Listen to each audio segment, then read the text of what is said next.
أفلا يتدبرون القرآن ولو كان من عند غير الله لوجدوا فيه اختلافا كثيرا. Assalamualaikum warahmatullahi wabarakatuh.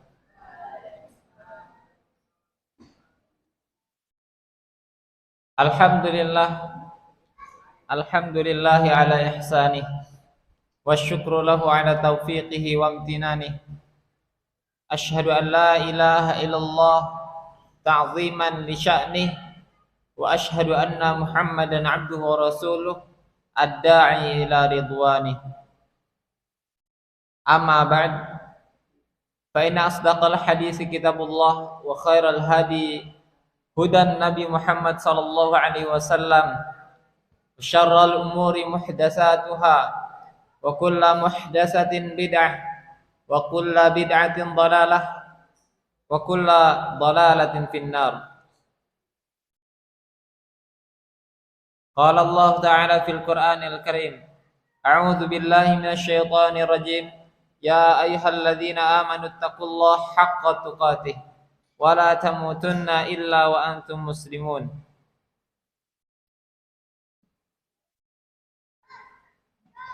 Ya ibadallah, usi nafsi wa iyyakum bittaqullah faqad fazal muttaqun.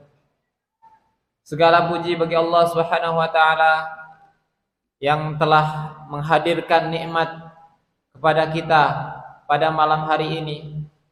Nikmat yang tidak semua orang dapat merasakannya pada malam saat ini, yaitu nikmat salat berjamaah dan nikmat berkumpul dalam majelis ilmu yang mulia ini. Sampai-sampai dalam hadis disebutkan, ghasyiyatuhumur rahmah wa khaffathumul malaikah. Pada saat ini, majelis ini, Allah berikan sakinah, yaitu Allah berikan ketenangan.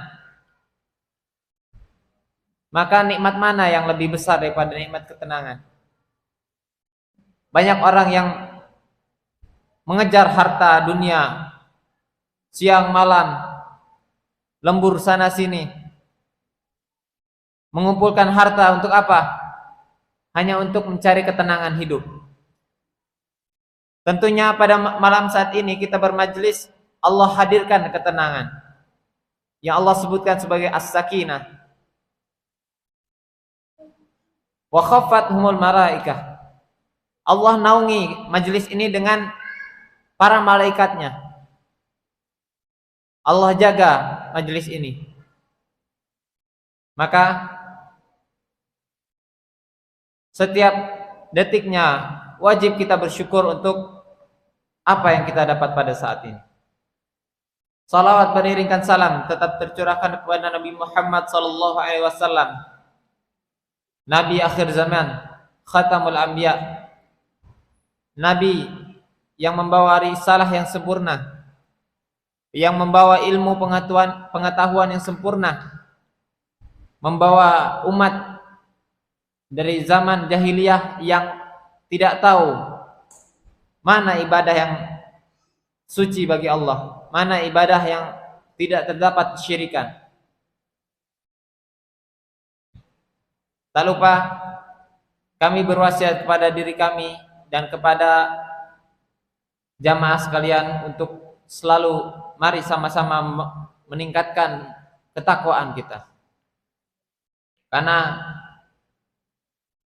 tidaklah berguna suatu majelis jikalau tidak dapat meningkatkan ketakwaan dan keimanan. Jamaah rahimani wa rahimakumullah. Di sini kami tidak akan membahas pembahasan yang sangat berat, tetapi di sini kami mengajak kepada diri kami sendiri. Jazakillah khair. Terima kasih. Tapi kami di sini ingin mengajak kepada diri kami sendiri dan kepada jamaah sekalian, mari kita sama-sama meningkatkan rasa keimanan. Karena dalam akidah Ahlussunnah wal Jamaah disebutkan al-imanu yazidu wa yanqus. Iman itu bisa bertambah dan berkurang. Yazidu bit taqwa wa yanqusu bil ma'siyah. Bertambah suatu keimanan itu dengan adanya ketakwaan, dan berkurangnya tingkat ketakwaan tersebut, tingkat keimanan tersebut itu disebabkan oleh adanya maksiat. Kita tidak tahu maksiat apa yang kita kerjakan pada hari ini. Namun yang terpenting adalah mari kita memperbaiki keimanan kita, meningkatkan keimanan kita dengan bertakwa kepada Allah Subhanahu wa taala. Jamaah sekalian, mungkin kita bertanya, kenapa ketika kita melaksanakan salat fardu, melaksanakan amalan-amalan fardu, kenapa ada namanya salat sunnah? Kenapa kita harus salat sunnah? Ternyata ketahuilah jamaah, salat sunnah yang mungkin kita anggap remeh, ternyata itu banyak keutamaan dan banyak manfaatnya. Mungkin sebagian kita masih ada yang menganggap sunnah itu adalah dikerjakan mendapat pahala, tidak dikerjakan tidak apa-apa. Ya betul, itu adalah definisi yang ulama sebutkan. Tapi itu, apakah itu yang kita amalkan? Apakah ada amalan sunnah, salat sunnah, kemudian kita mengartikan tidak dikerjakan tidak apa-apa? Wah, ini adalah pola pikir yang harus kita perbaiki. Banyak keutamaan salat-salat sunnah di dalam hadis dan Al-Quranul Karim. Salah satunya adalah salat sunnah ini menjadi pelengkap, menjadi penyempurna amal fardu kita. Salat sunnah rawatib misalnya, salat yang kita salat 2 rakaat yang kita kerjakan setelah salat atau sebelum salat. Apa gunanya? Gunanya adalah menyempurnakan atau menempel apa-apa yang kurang daripada salat fardu yang kita kerjakan. Bisa jadi salat kita tidak khusyuk. Bisa jadi salat kita ada yang kurang. Bisa jadi salat kita ada yang salah. Maka guna atau fungsi daripada salat sunnah ini adalah untuk menyempurnakan ibadah fardu yang kita kerjakan. Nabi SAW pernah bersabda kepada para sahabat, dan dalam hadis ini diriwayatkan oleh sahabat Abu Hurairah radhiyallahu anhu. Nabi SAW bersabda, "Inna awwala ma yuhasabul insanu bih yaumal qiyamah min a'malihim as-shalah." Sesungguhnya yang pertama yang akan dihisab oleh Allah kepada manusia daripada amal perbuatan di dunia adalah as-shalah, salatnya. Maka salat di sini sangat penting kedudukannya, karena ini adalah amal yang pertama yang Allah akan hisab daripada manusia. Rasulullah SAW bersabda, qala yaqulu rabbuna Allah azza wa jal. Di sini Allah Subhanahu wa ta'ala berfirman di dalam hadis qudsi, li malaikatih, kepada para para malaikatnya, wa huwa a'lam. Akan tetapi sesungguhnya Allah ini lebih tahu dengan hal tersebut. Apa yang Allah katakan kepada malaikat? Unzur fi salati abdi. Lihatlah salat hambaku.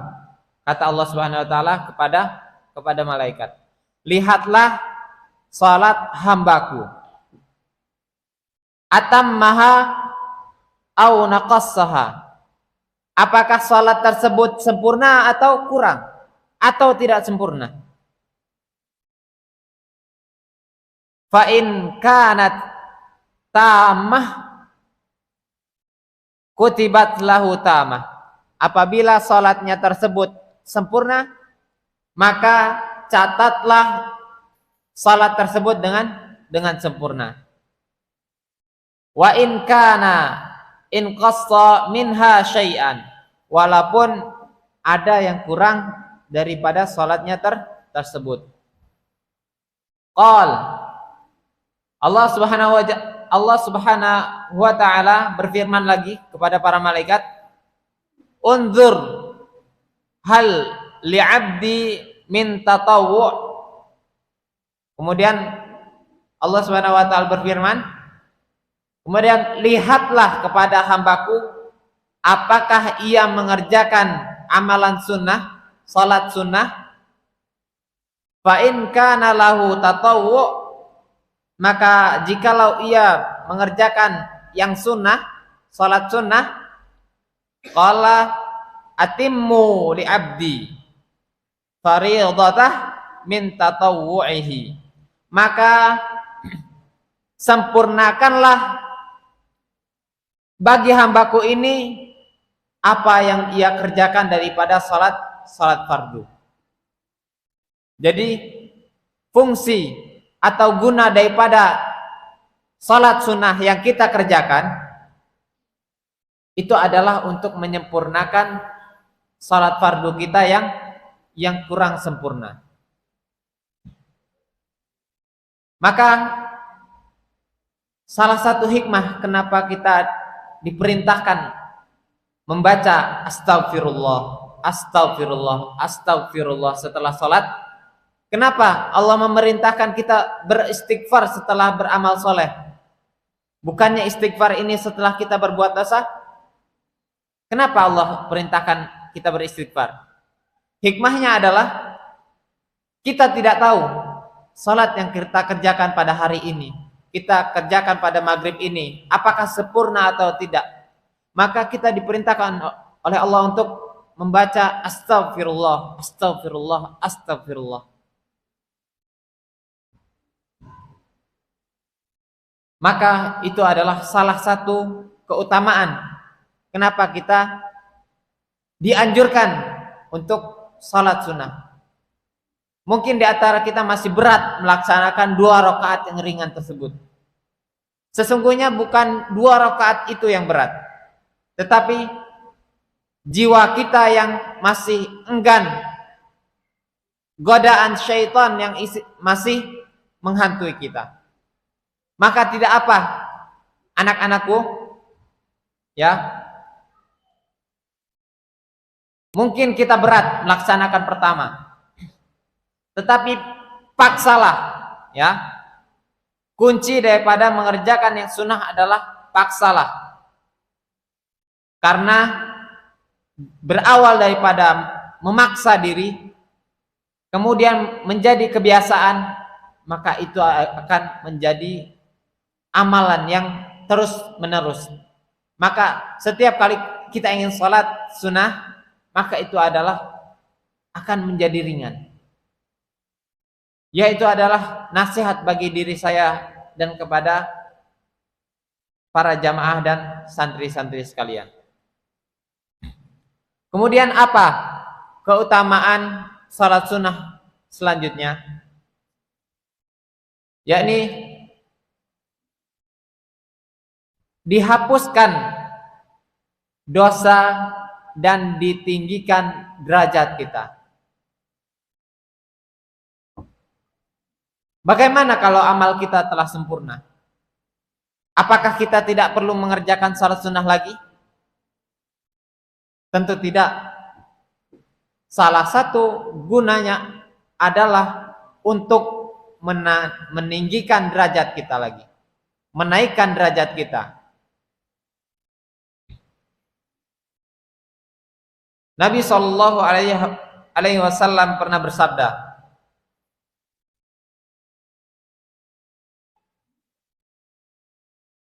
"Alaika bikasratis sujud, alaika bikasratis sujudi lillah." Jadi Rasulullah SAW pernah bersabda kepada para sahabat,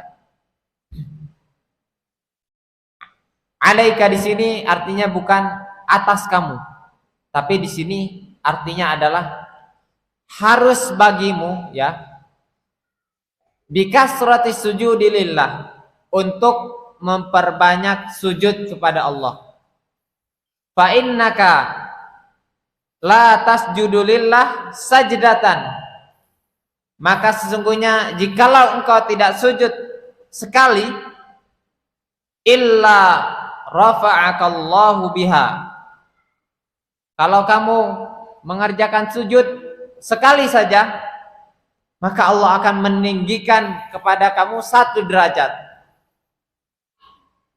Wa hatta anka biha khati'ah, maka akan dihapuskan untuk kamu 1 kesalahan. Kenapa Nabi Shallallahu Alaihi Wasallam memerintahkan untuk memperbanyak sujud? Itu 1 sujud 1 derajat. Maka kalau kita memperbanyak sujud kita, maka akan tinggi terus menerus derajat kita. Bukan hanya derajat saja, tapi 1 sujud itu Allah hapus 1 kesalahan. Maka kalau kita banyak sujud, banyak kesalahan yang dihapuskan. Maka pertanyaan adalah, jadi kalau kita salat fardu boleh memperbanyak sujud? Misal salat subuh, ada berapa kali sujud? Ayo Wira, salat subuh ada berapa kali sujud? 4. Jadi dalam 1 hari ada berapa kali sujud? Berapa? 34. Nah, kan di sini disebutkan bagimu untuk memperbanyak sujud. Bolehkah kita memperbanyak sujud pada salat subuh? Misal subuh ada 4 rakaat, 4 sujud, 4 kali sujud. Nah, kita ingin mengamalkan hadis ini, memperbanyak sujud. Jadi kita ingin salat subuh 6 kali sujud. Apakah begitu maknanya? Tidak. Maksudnya adalah kita diperintahkan untuk memperbanyak salat sunnah. Untuk memperbanyak salat sunnah. Ya, maka salat sunnahlah ketika engkau mendapatkan kesempatan untuk melaksanakannya.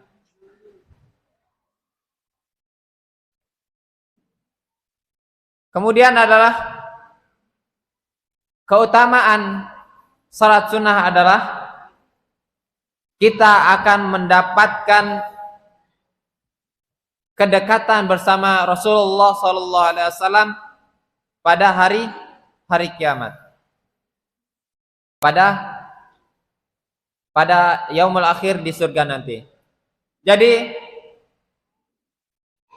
sahabat Rabi'ah bin Ka'ab radhiyallahu anhu, ia pernah bersabda, "Kuntu abitu ma'a Rasulillah sallallahu alaihi wasallam fa ataituhu biwudu'ihi wa hajatihi." Saya pernah bermalam bersama Rasulullah sallallahu alaihi wasallam.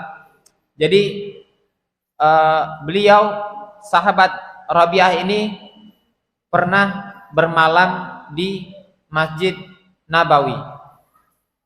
Pada saat itu rumah Nabi itu bersampingan dengan masjid. Maka sahabat Rabi'ah ini ia berpikir, ia mengamati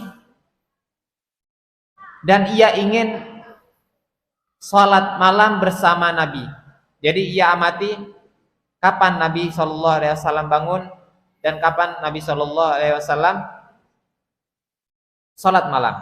Ya, maka ketika ia mengetahui Nabi SAW ingin sholat malam, maka ia langsung mencari biwadu'i, air untuk wudhu Nabi SAW. Lihat santri-santri, ini adab penuntut ilmu. Sahabat Nabi SAW adalah contoh bagi kita seorang penuntut ilmu. Bagaimana Nabi SAW sebagai gurunya, ini ia amati kapan Rasulullah SAW keluar untuk tahajud. Ia ingin salat tahajud bersama Rasulullah. Ya lihat, ustadz-ustadz kalian, ya, mudir kalian, ayahanda kalian, perhatikan apa yang mereka butuhkan, ya. Dilihat apakah mereka butuh bantuan, butuh pertolongan, maka langsung sigap, ya. Kalau bahasa anak sekarang adalah gercep, respect, ya. Nih, sahabat Rabi'ah ini gercep, respect melihat Nabi SAW ingin salat malam. Maka apa yang dikerjakan? Ia bawa air wudhu dan kebutuhan Nabi SAW. Maka setelah ia membawakan air wudhu, maka Nabi SAW bertanya kepadanya, "Sal." Fakultu, maka Nabi SAW ngasih sebuah permintaan kepada sahabat Rabi'ah. Mintalah, ya. Maka Nabi SAW akan doakan.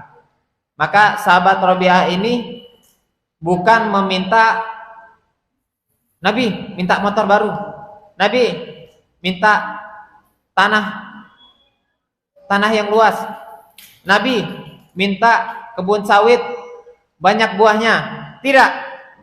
Tetapi apa jawaban sahabat ketika dimintai permintaan untuk didoakan? Lihat, sahabat Rabi'ah meminta, "As'aluka murafataka fil jannah."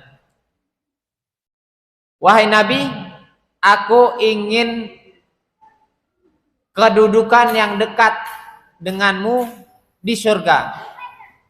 Lihat jawaban cerdas seorang sahabat. Ia tidak minta dunia, ia tidak minta harta, tapi ia ingin kedudukan bersama Nabi SAW di surga.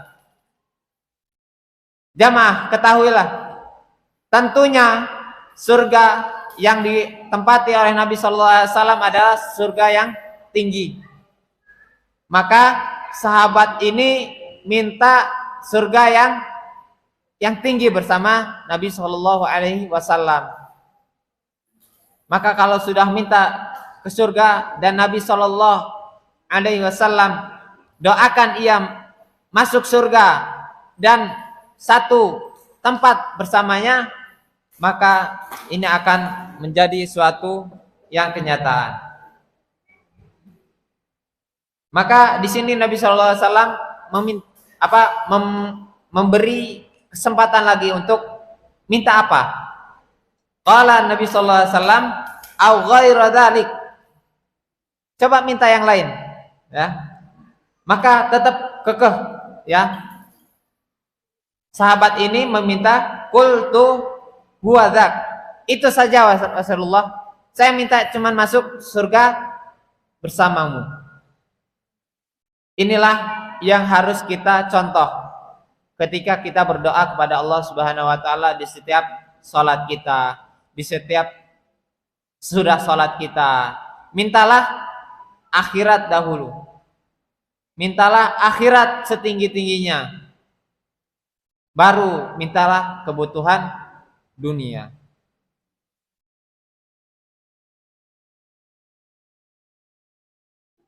Kemudian jamaah sekalian, ada salat-salat yang mudah kita kerjakan pada sehari-hari. Itu ada namanya salat rawatib. Ada yang tahu salat rawatib apa? Ayo akhwat, ada yang tahu salat rawatib apa? Salat apa? Salat qobliyah. Maksudnya apa tuh salat ba'diyah, salat qobliyah? Apa itu salat rawatib? Salat yang mengiringi. Salat ini salat wajib atau salat sunnah? Salat sunnah yang mengiringi salat. Diva, coba ulangi apa yang akhwat bilang tadi. Apa salat rawatib? Ayo. Ya, biar tahu apa itu salat rawatib, biar tahu keutamaannya apa. Kalau sudah tahu keutamaannya apa, yuk mari kita kerjakan dan kita istiqomah. Apa Dipa?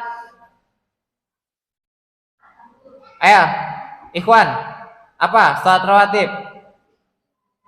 Salat sunnah yang mengiringi salat fardu. Kira-kira itulah yang mudah dipahami ya.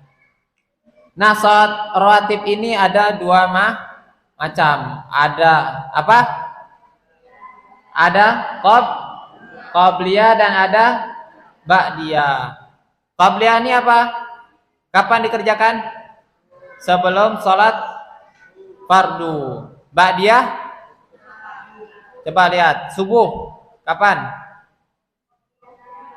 Subuh kapan? Qobliyah, sebelum salat zuhur. Qobliyah dan ba'diyah, sebelum dan sesudah. Ya, ingat waktunya itu. Asar qobliyah. Ba'diyah ada enggak? Enggak. Maghrib qobliyah apa ba'diyah? Qobliyah ba'diyah. Isya qobliyah dan ba'diyah. Total ada berapa rakaat? Ayo. Total berapa rakaat? Berapa? 18. Ayo. Berapa? Ayo hitung. Ikhwan. Berapa totalnya? 14.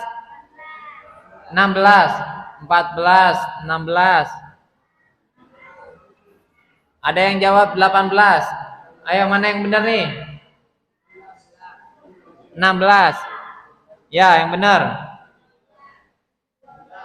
12.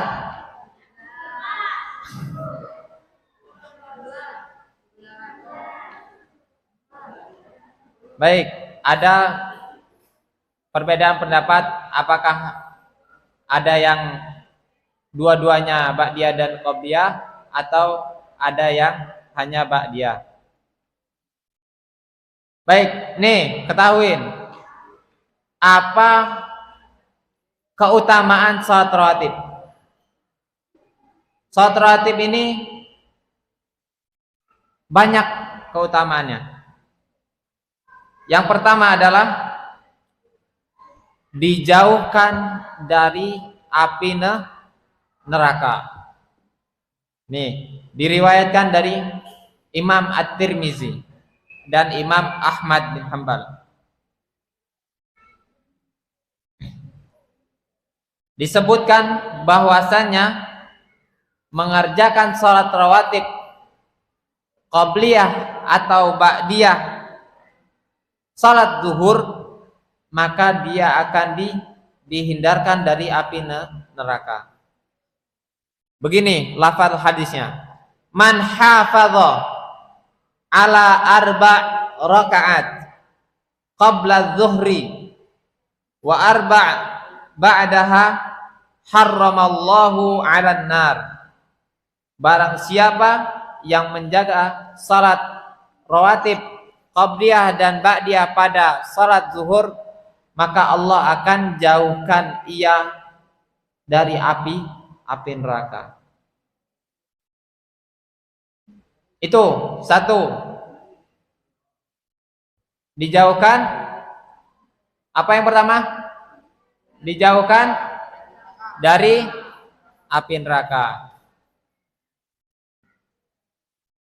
Yang kedua, bunyi hadisnya raq'atal fajri, ya, raq'atal fajri, 2 rakaat pada waktu fajar, ya, sebelum salat subuh, khairun minad dunya wa ma fiha, lebih baik daripada dunia dan ya, udah hafal semua kayaknya nih. Ayo ulangi biar hafal. Hadisnya dihafal biar tertancap dalam hati. Kemudian telah tertancap, maka akan terlaksana dengan sepenuh hati. Ayo, raq'atal fajri. Raq'atal fajri khairun minad dunya wa ma fiha. Coba apa hadisnya? Ayo, raq'atal fajri khairun minad dunya wa ma fiha. Coba semuanya. Ayo,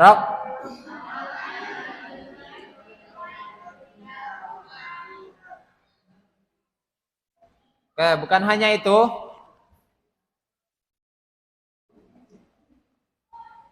Nabi SAW, ya, ini yang keberapa? Yang pertama apa tadi? Apa? Dijauhkan daripada api Yang kedua, 2 rakaat lebih baik daripada dunia dan seisinya. Yang ketiga, Nabi SAW bersabda, ma min abdin muslim, ya, yusalli lillahi kulla yaum, tidaklah dari hamba muslim yang salat kepada Allah Subhanahu wa taala kulla yaumin, setiap hari ia mengerjakan salat sunnah sinta asyrata rakaatan, 12 rakaat, ya, tatawuan, salat sunnah 12 rakaat, ghaira faridah, yang bukan wajib, illa banallahu lahu baitan, Allah akan bangunkan baginya istana fil jannah, di surga. Au illa bunyalahu baitun fil jannah, atau Allah akan bangunkan rumahnya di surga nanti. Ini adalah hadis dari Ummu Habibah, ya. Jadi respon Ummu Habibah ketika mendengar ayat ini apa? Jadi respon Ummu Habibah ketika mendengar hadis ini, maka Ummu Habibah pernah berkata, setelah aku mendengar hadis ini, maka aku tidak akan pernah meninggalkan sholat sunnah 12 rakaat. Ya, salat rawatib yang 12 rakaat tersebut. Ya, inilah ya. Mungkin di antara kita belum ada yang mengerjakan sholat sunnah. Karena apa? Karena belum tahu, ya. Belum tahu apa itu sholat sunnah, apa itu sholat sunnah rawatib, apa itu sholat sunnah qabliyah dan ba'diyah, ya. Maka kami berwasiat kepada diri kami dan kepada jamaah dan santri sekalian, yuk mari dengan setelah kita mengetahui keutamaan-keutamaan tersebut, ayo kita munculkan semangat di dalam hati kita, kita kerjakan sholat sunnah. Tidak ada ruginya bagi kita, ya.